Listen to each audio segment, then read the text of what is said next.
여러분 안녕하세요. 찾아가는 새벽기도 시카고 예수사랑교회 조선영 목사입니다. 오늘도 변함없는 주님의 은혜와 평강이 저와 여러분의 삶의 종일 풍성하기를 기도합니다. 오늘 말씀은 로마서 12장 1절에서 8절까지 말씀입니다. 제가 읽어드리지요. 형제자매 여러분, 그러므로 나는 하나님의 자비하심을 힘입어 여러분에게 권합니다. 여러분의 몸을 하나님께서 기뻐하실 거룩한 산제물로 드리십시오. 이것이 여러분이 드릴 합당한 예배입니다. 여러분은 이 시대의 풍조를 본받지 말고 마음을 새롭게 함으로 변화를 받아서 하나님의 선하시고 기뻐하시고 완전하신 뜻이 무엇인지를 분별하도록 하십시오. 나는 내가 받은 은혜를 힘입어서 여러분 각 사람에게 말합니다. 여러분은 스스로 마땅히 생각해야 하는 것 이상으로 생각하지 말고 하나님께서 각 사람에게 나누어 주신 믿음의 분량대로 분수에 맞게 생각하십시오. 한 몸에 많은 지체가 있으나 그 지체들이 다 같은 일을 하는 것이 아닙니다. 이와 같이 우리도 여럿이지만 그리스도 안에서 한 몸을 이루고 있으며 각 사람은 서로 지체입니다.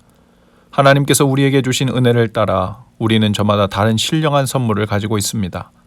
가령 그것이 예언이면 믿음의 정도에 맞게 예언할 것이요, 섬기는 일이면 섬기는 일에 힘써야 합니다. 또 가르치는 사람이면 가르치는 일에, 권면하는 사람이면 권면하는 일에 힘쓸 것이요, 나눠주는 사람은 순수한 마음으로, 지도하는 사람은 열성으로, 자선을 베푸는 사람은 기쁜 마음으로 해야 합니다. 아멘. 바울이 쓴 로마서는 크게 두 부분으로 나뉩니다. 바울은 로마에 있는 성도들에게 편지를 통해 복음과 교리적인 부분들, 그리고 이어서 그것이 신앙생활에 구체적으로 어떻게 적용되어야 하는지에 대해서도 그 전체를 모두 설명하고 있는데요. 그래서 로마서는 성경 속의 성경이라고도 하고 복음의 요약본이라고도 합니다. 1장부터 11장까지는 죄인인 인간의 상태에서부터 의롭게 되고 구원받은 하나님의 백성으로 살도록 부름받은 것까지 기초적인 복음 공부부터 교리적인 내용이 모두 설명되어 있습니다. 그리고 오늘 우리가 읽은 12장부터 마지막까지는 그 부르심에 합당하게 사는 삶이란 무엇인지를 구체적으로 세부적으로 우리 일상의 삶을 통해 적용해 설명하는 내용이죠. 그래서 12장은 1장부터 11장까지의 내용을 모두 염두에 두고 형제들에게 이렇게 권하며 시작합니다. 그러므로, 개역개정에서는 그러므로 형제들아 이렇게 시작하죠. 이제 12장부터는 앞에 말했던 모든 내용을 근간으로 또 이유로 삼아서 그 복음과 은혜에 어떻게 반응하며 살 것인지를 이야기하는 겁니다. 1절에서 바울의 권유는 이것입니다. 그러므로 여러분의 몸을 하나님께 산 제물로 드리십시오. 그것이 삶으로 드리는 예배입니다. 그리고 2절에 나아가면 한 걸음 더 구체적으로 나아가 말합니다. 이 시대를 본받지 말고 마음을 새롭게 해서 하나님의 뜻을 분별하도록 하십시오. 자, 이제 3절부터는 하나님의 뜻을 분별하면서 하나님의 뜻대로 산다는 것, 하나님께 내 삶을 구체적으로 내어드리며 산다는 것은 구체적으로 어떤 것인지 그것을 적용하며 설명을 하는 내용이죠. 3절부터 8절까지의 내용 중에 핵심 메시지가 3절과 4절에 기록되어 있습니다. 여러분은 스스로 마땅히 생각해야 하는 것 이상으로 생각하지 말고 하나님께서 각 사람에게 나눠주신 믿음의 분량대로 분수에 맞게 생각하십시오. 한 몸에 많은 지체가 있으나 그 지체들이 다 같은 일을 하는 것이 아닙니다. 하나님께서 우리 각 사람에게 나눠주신 은사가 다르다는 것입니다. 우리는 예수 그리스도라는 몸에서 각기 다른 역할을 사명으로 받은 지체들과 같다는 거죠. 그래서 이 말에는 두 가지 강조점이 있습니다. 하나는 우리는 몸 전체 중에 하나의 지체에 불과하기 때문에 또 그 맡은 직책과 역할과 사명에 온 마음과 뜻을 다해서 충성하라는 것입니다. 마음을 다해하라는 것이죠. 그리고 또 하나는 우리는 몸 전체 중에서 하나의 지체일 뿐이므로 동시에 겸손해야 한다는 겁니다. 마치 내가 몸 전체를 대표라도 하는 것처럼 굴지 말라는 것이죠. 몸 전체를 다 아는 것처럼 다른 지체들이 받은 사명과 역할과 은사를 다 아는 것처럼 판단하거나 통제하려고 하지 말라는 것입니다. 바울은 이 놀라운 복음과 은혜로 의롭게 되어 하나님의 자녀로 부름받았다는 사실, 그리고 사명을 받은 일꾼이라는 사실이 우리 모두를 얼마나 영광스럽게 하는지, 진취적이게 만드는지를 잘 알았습니다.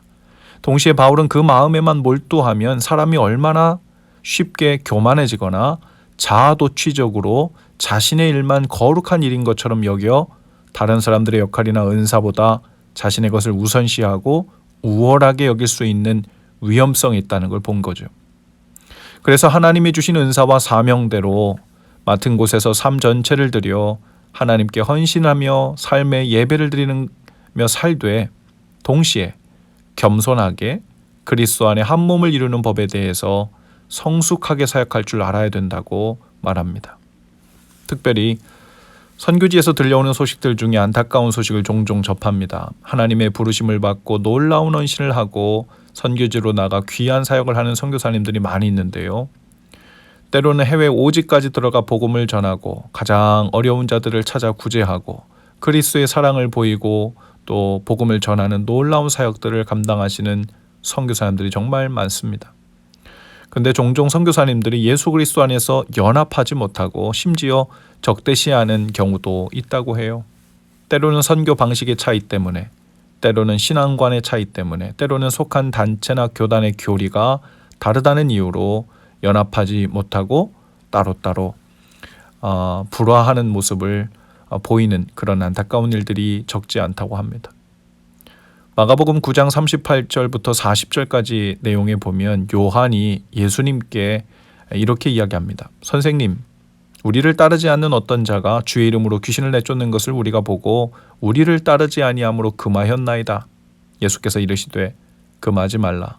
내 이름을 의탁하여 능한 일을 행하고 즉시로 나를 비방할 자가 없느니라. 우리를 반대하지 않는 자는 우리를 위하는 자니라. 오늘도 마찬가지입니다.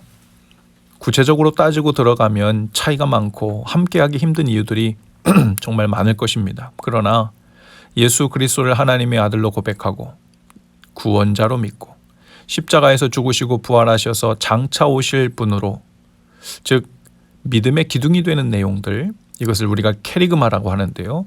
이것이 동일하다면 그 밖에 다른 부분들은 지혜롭게 바울처럼 덕이 되는 방향으로 조율하고 분별하여 복음을 위해 판단하면 된다는 것입니다.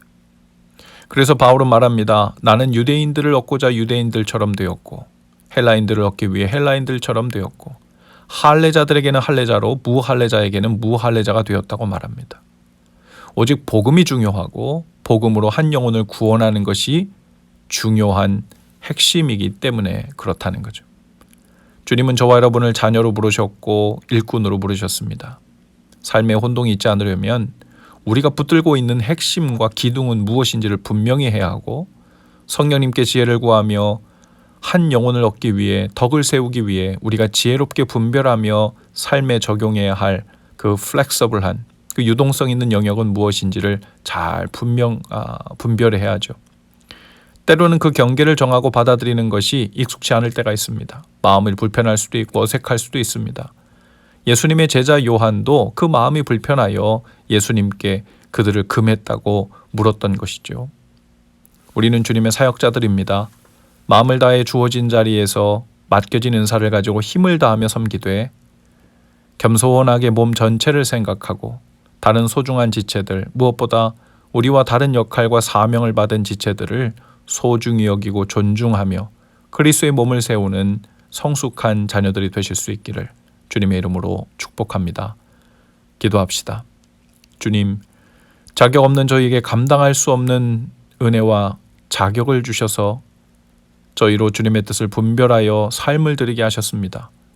저희로 겸손한 마음과 충성된 마음으로 오늘도 맡겨진 이 길을 가게 하옵소서. 예수님 이름으로 기도합니다. 아멘. 여러분 오늘도 예수 사랑으로 화이팅입니다. 내일 아침에 다시 찾아뵙지요.